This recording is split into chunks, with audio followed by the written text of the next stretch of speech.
A Day in My Life nobar bareng Kirep. Hari ini aku dapat kesempatan gratis buat nonton filmnya Dokyong. Ini aku berangkatnya naik busway. Filmnya itu dimulai dari jam 3, tapi aku jam segitu udah berangkat. Lokasinya itu ada di CGVFX. Lanjut, pas udah sampai kita langsung antri buat ambil tiketnya. Indri, aku sama Dewi, Kak.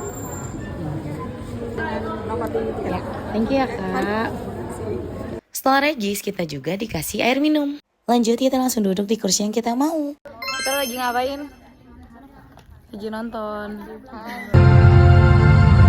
또 두렵기도 합니다. 어떻게? 웃음소리 당신은 없어 내 삶은 여기 있어 당당한 나서기 위해